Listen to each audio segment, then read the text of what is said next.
찬미 예수님, 오늘은 7월 18일 연중 제15주간 화요일입니다. 우상 숭배에 맞선 모세의 리더십에 대해서 강론하겠습니다. 평소에는 행복하라고 선언하시던 예수님께서 오늘은 불행을 선언하셨습니다. 그분이 기적을 가장 많이 일으키신 고을 사람들이 회개하지 않았기 때문입니다. 예수님께서 공생하시를 하신 동안 가장 많이 기적을 일으키신 고을들이 모두 갈릴레아 호수 북쪽에 위치해 있던 코라진, 벳사이다 그리고 카퍼르나움이었습니다.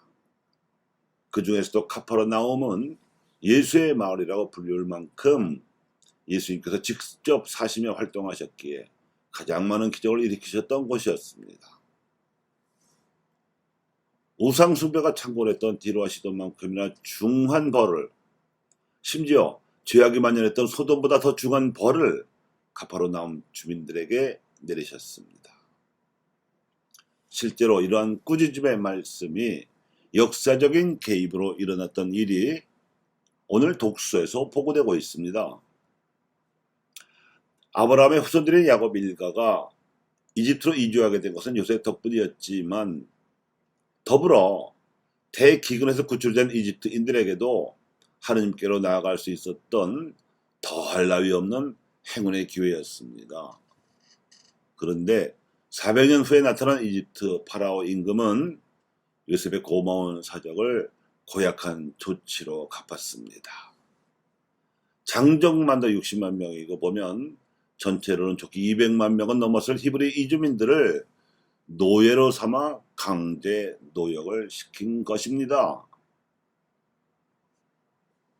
히브리 이주민들이 전쟁이라도 일어날 경우에 적과 내통할지도 모른다는 허구적 공포심에 사로잡힌 그 파라오는 강제 노역을 시키는 것도 모자라서 인구 증가를 억제한답시고 태어나는 히브리 사내 아기들은 모조리 물에 빠뜨려 죽이라는 기상천외하고 사악한 명령을 내렸습니다. 그러자 이 대목에서부터 하나님께서 개입하셨습니다. 물에 빠뜨려 죽이는 대신 왕골 상자에 뉘어 나일 강가에 띄운 모세 아기를 그 파라오의 여동생 공주가 발견하고는 뻔히 그 아기가 히브리 출생임을 알면서도 자신의 양자로 삼아 키우게 하신 것입니다. 그 덕분에 모세는 이집트 왕실에서 왕자로 자라나게 되고 그 40년 후에는 미디안이라고도 불렸던 시나이 광야의 양치기로 40년을 지낸 후에 히브리 노예들의 지도자가 되어 역시 40년에 걸쳐 하나님 백성을 가나안 땅으로 탈출시키게 됩니다. 모세의 일생은 히브리인들에 대한 하나님의 복음 선포였고 동시에 이집트인들에 대한 매서운 심판이었습니다. 이렇게 모세는 120살의 나이로 죽을 때까지 40살 단위로 각기 새로운 소명을 살았습니다. 40살이 될 때까지는 파라오 공주의 아들이 되어 이집트의 왕자로 살았습니다. 당시 세상에서 최고급의 대우와 교육을 받으면서 리더십을 익힌 셈입니다. 그런데 우연한 일로 자신의 출생 비밀이 드러나자 그는 자신의 출생 비밀을 굳이 숨기거나 부끄러워하지 않고 미디안 광야로 달아나서 양치기로 또 40년을 살았습니다. 아마 이 무렵에 그가 하느님께 기도하는 습관을 들였을 것 같습니다. 그러다가 80살이 되었을 무렵에 불타지 않은 떨기에 끌려 다가갔다가 하느님의 부르심을 들었습니다. 호렙산에서였습니다. 그리고 이때부터 120살이 될 때까지 40년 동안 파라오와 대결하며 동족을 탈출시키고 미디안 광야를 거쳐 가나안 땅 바로 앞까지 이끌었습니다. 이스라엘 백성에게 모세는 다윗과 함께 하나님의 권위를 대변하는 리더십을 발휘한 지도자입니다. 그의 덕목을 5가지로 살펴보겠습니다. 첫째, 그는 겸손할 줄 알았습니다. 그는 불타지 않는 떨기 앞에서 하나님께서 부르시자 예, 여기 있습니다 하고 대답했으며 동족을 파라오의 억센 손에서 구해내라는 엄청난 소명을 받았을 때 자신의 무능을 고백하며 결국 하나님께서 함께 해주시겠다는 엄청난 약속을 받아냈습니다. 겸손하되 영리하기까지 한 덕목을 그는 갖추었습니다.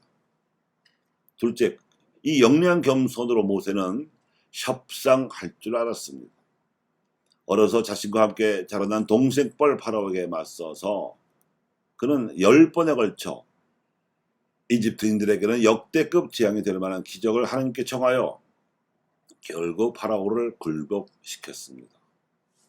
배짱 두둑한 그의 이러한 협상 능력은 금송아지를 만들어 우상을 숭배한 동족의 기가 막힌 배신과 불충 앞에서 이들을 모조리 죽이시려던 하나님과도 협상을 벌여서 동족이 전멸되는 것만은 막았던 데서도 드러났습니다.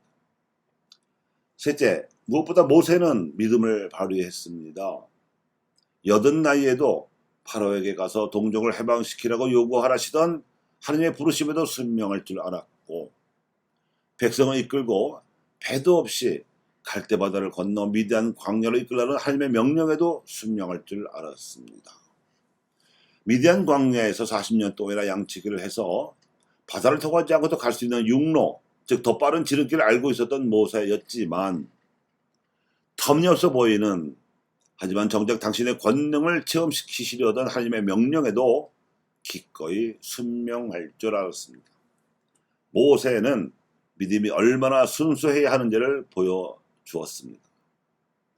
또한 넷째로 모세는 파라오 못지않게 완고하고 목이 뻣뻣했던 노예 근성의 쩌른 세대가 사라지고 믿음을 지닌 새로운 세대가 자라나기까지 하나님의 법을 끈기 있게 가르칠 줄 알았습니다. 그가 젊은 만나 세대에게 하나님의 법을 무려 40년, 그러니까 한 세대가 자라나는 동안 가르쳤던 교육자로서의 자질이 동족을 하나님의 백성으로 거듭 태어나게 했습니다. 현명하게도 그는 사람은 고쳐 쓰는 법이 아니고 새로 가르쳐야 하는 법임을 알았던 것입니다. 다섯째, 모세는 하나님과 맞대면할 만큼 거룩한 삶을 살면서 그 거룩한 삶을 고스란히 여호수아에게 물려주었습니다. 자신은 약속된 땅에 들어가지 못할 운명임을 알고 자신을 대신해서 백성을 이끌 수 있도록 여호수아를 후계 지도자로 일찌감치 지명해 놓고 미리미리 양성할 줄 알았습니다. 씨를 뿌린 자가 열매까지 거두지 못하는 법임을 알았던 지도자가 모세였습니다. 이처럼 영리한 겸손, 배짱 있는 협상 능력, 굳건한 믿음, 현명한 교육 자세, 미래를 내다볼 줄 아는 안목으로 젊은 후계자를 양성하는 이 5가지로 발휘된 모세의 리더십이 노예 근성이 턱지덕지 붙어 있었던 동족을 하나님 백성으로 양성할 수 있었던 힘이었습니다. 요컨대 복음 선포 활동에 있어서 기적은 회개와 믿음을 불러일으키기 위한 것이며, 기적에도 불구하고 회개와 믿음이 뒤따르지 않는 경우에는 불행을 선언받을 뿐 아니라 그 이상의 저주가 초래될 것임을 알 수 있습니다. 이집트가 그러했고 가퍼르나움 또한 그렇게 저주를 받았습니다. 띠로와 시돈과 가퍼르나움 주민들이 벌인 우상 숭배는 하나님을 알아보는 눈을 멀게 하지만, 모세와 같은 지도자의 리더십은 노예 근성과 우상 숭배에 젖다 못해 아예 쩔어버린 백성을 상대로 하나님의 개입을 이끌어냄으로써 하나님 백성으로 양성하고 하나님의 문명을 이룩합니다.